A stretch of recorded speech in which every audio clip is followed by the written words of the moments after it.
तो आज हम संसार में दोनों तरह की अवस्थाएं देख रहे हैं, एक नेगेटिव और पॉजिटिव, ये निरंतर हम देख रहे हैं। ये दोनों प्रकार की शक्तियां हमारे सामने हैं। ये शक्ति तो बजाते खुद एक ही होती है, लेकिन इसको जो एक किस ढंग से इस्तेमाल करता है और दूसरा किस ढंग से इस्तेमाल करता है, उसी के ऊपर ये सब कुछ निर्भर किया करता है। तो जो कुछ हम अगर हम नेगेटिव भी देख रहे हैं, तो जो पॉजिटिव एटीट्यूड रखने वाले हैं उनकी विशेषता कम नहीं हो जाती है। जैसे दास अक्सर कहता है कि अंधकार का विस्तार बहुत है, इसके कारण जो जले हुए दीपक हैं उनकी मान्यता कम नहीं हो जाती है, बल्कि अंधकार में ये जले हुए दीपकों की तो ज्यादा महत्ता है, इनकी तो ज्यादा विशेषता है। तो आओ साथ संगत, कहने का भाव यही है कि एक ऐसे सज्जनों तक यही एक भावना पहुंचाई गई कि जिस तरह से एक चारों तरफ एक अगर बादल छाए हुए हों,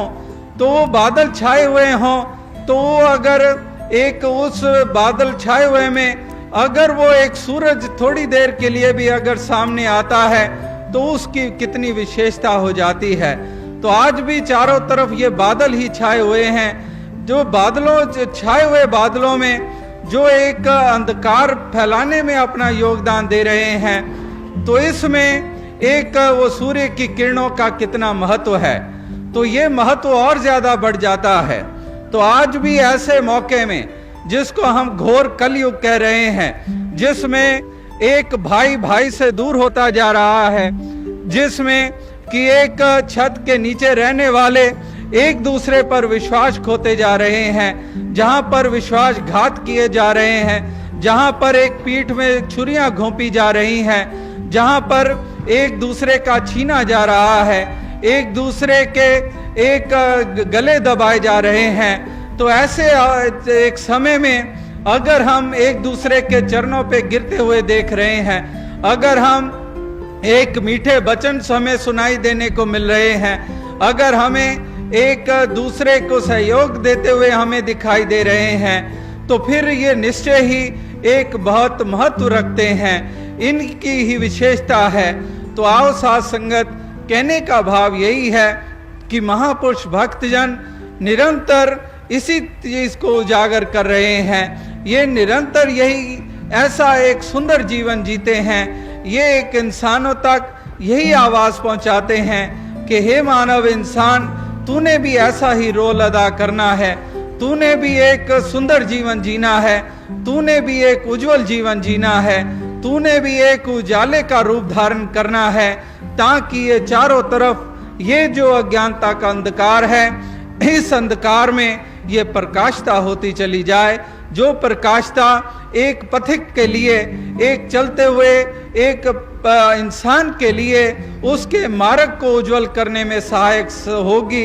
और निरंतर एक तूफानों में थपेड़े खाते हुए ऐसे जहाज, ऐसी नौकाओं के लिए एक वो मार्ग प्रदर्शक बनेगी। तो इस तरह से सभी एक जगमगा उठें और सभी चारों तरफ ये उजाला ही उजाला ये पहुंचाते चले जाएं। उजालों की जरूरत गांव में भी है, उजालों की जरूरत शहर में भी है, उजालों की जरूरत एक ऊंची इमारतों में भी है, एक उजालों की जरूरत सड़कों पर, गली मोहल्लों, घरों में भी है। तो ये उजाले की चारों तरफ जरूरत है। ये उजाले की जितनी कमी है, उसी के कारण आज ठोकरें हैं, उसी के कारण भ्रांतियां हैं, उसी के कारण भ्रम है, उसी के कारण एक असल जो विशेषता हमने देनी है वो अलोप होती चली जा रही है। तो आओ साथ संगत, आज ऐसे अवसर पर, आज ऐसे मौके पर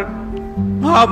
महापुरुष, आप भक्तजन फिर से ये आवाज दे रहे हैं, ये संसार तक ये पैगाम पहुंचा रहे हैं, ये एक ऐसी जागृति पैदा कर रहे हैं कि हमने भी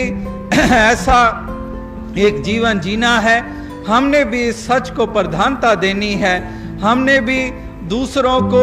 एक कुएं में गिरता हुआ देखकर हमने भी उनकी चाल नहीं चलनी शुरू कर देनी है। अगर हमने देखा दूसरों को कुएं में गिरते हुए, तो हमने अपने आप को बचाना है, हमने अपने आप को संभालना है कि वो अगर कुएं में गिरा है तो कम से कम मैं तो कुएं में ना गिरूं। अगर वो एक गलत रास्ते पे चला है, कम से कम मैं तो गलत रास्ते पे ना चलूं। अगर उसने दगा की है, कम से कम मैं तो दगा ना करूं। अगर मुझे उसके ये ऐसे एक ऐसी कड़वाहट उसकी मुझे देखने को मिलती है और मुझे अखरती है, तो मैं तो कम से कम वो कड़वाहट अपने जीवन में ना लाऊं। मैं एक मिठास बनूं जो कि दूसरों को अच्छा लगे, एक दूसरों के मन को भा जाऊं, ऐसा एक मेरा जीवन बनता चले जाए।